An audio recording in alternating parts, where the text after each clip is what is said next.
आप ही ने बनाई ये हालत मेरी, आप ही ने बनाई ये हालत मेरी, आप ही पूछते हैं ये क्या हो गया। दोस्तों नमस्कार, मैं हूं अजीत कुमार प्रसाद और आपका स्वागत है AKP English guide spoken English online offline class में। और मैं बहुत खुश हूं, मुझे उम्मीद नहीं थी। मैंने कल एक वीडियो अपलोड किया था टेंस का, सिर्फ 18 घंटा में 500 से ज़्यादा व्यूअर हुए हैं। तो मैं खुशी के मारे आप लोगों के सामने गाना गा रहा हूं और फिर से एक वीडियो टेंस का ही लेकर के आया हूं। मुझे अगर ये पता होता कि आप लोग इतना इंटरेस्ट के साथ ग्रामर का वीडियो देखते हैं तो मैं तो एकदम और बेहतरीन करने की कोशिश करूंगा। लेकिन आइए अब हम फ्यूचर टेंस का 3 नंबर टेंस, जिसको हम कहते हैं future perfect tense, future perfect tense को हमने अपने तरीके से 2 भाग में रखा है।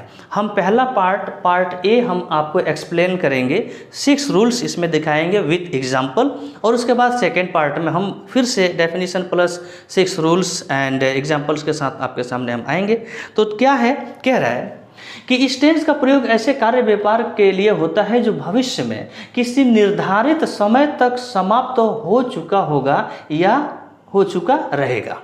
पहचान कह रहा है, हिंदी क्रिया के अंत में चुकूंगा, चुकेगा, चुकेगी, चुकेंगे आदि लगा रहता है। एक एग्जाम्पल से समझ लीजिए, वह 10 बजे तक आ चुकेगा, यानी आने का काम समाप्त हो चुकेगा। कब तक? 10 बजे तक। एग्जाम्पल इंग्लिश में, he will have come by 10 o'clock। अब इसका स्ट्रक्चर, इसका बनावट कैसा है? रूल नंबर 1, जिसको अफर्मेटिव सेंटेंस हम कहते हैं, subject plus shell will plus have plus verb 3 object देख रहे हैं। He will have done his work, he will have done his work का मतलब वह अपना काम कर चुकेगा या कर चुका होगा। निगेटिव सेंटेंस रूल नंबर 2 में कह रहा है, सेम चीज है जो ऊपर है, बस नॉट लगाना है।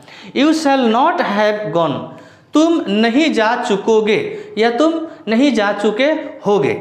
बाकी के स्टेप भी मैं आपको दिखा रहा हूं अगले क्लिप में। So welcome back students.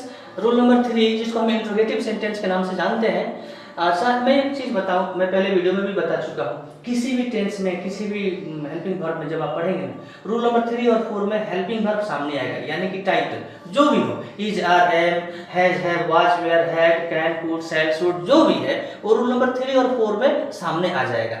5 और 6 में डब्ल्यू इस वर्ड आएगा, उसके बाद आएगा हेल्पिंग वर्ब आपका। ये इसको थोड़ा सा याद रखेंगे तो क्या होगा, इजी हो जाएगा। कह रहा है 3 नंबर में इंट्रोगेटिव में, shall you have written a book, क्या आप एक किताब लिख चुके होंगे। 4 में कह रहा है इंट्रोगेटिव प्लस नेगेटिव सेंटेंस कहते हैं इसे, शैल I not have learn driving, क्या मैं ड्राइविंग नहीं सीख चुका हूंगा। 5 कह रहा है, इसको कहते हैं W H word plus interrogative sentence. Why shall you have gone to house, आप घर क्यों जा चुके होंगे। और अब आइए W H word plus interrogative sentence 6 को कहते हैं interrogative plus negative sentence, W H word plus interrogative plus negative sentence. How shall I not have passed my examination, कैसे मैं अपना एग्जाम पास नहीं कर चुकूंगा या कर चुका होऊंगा। इस तरह से इस टेंस को हमने कंप्लीट किया। इसी का पार्ट बी अगले हम वीडियो में लेकर के आते हैं। उम्मीद है कि आप लोगों ने काफी कुछ सीखा होगा। स्क्रीनशॉट आप ले सकते हैं, मैं साइड में हो जाता हूं। और थैंक यू सो मच।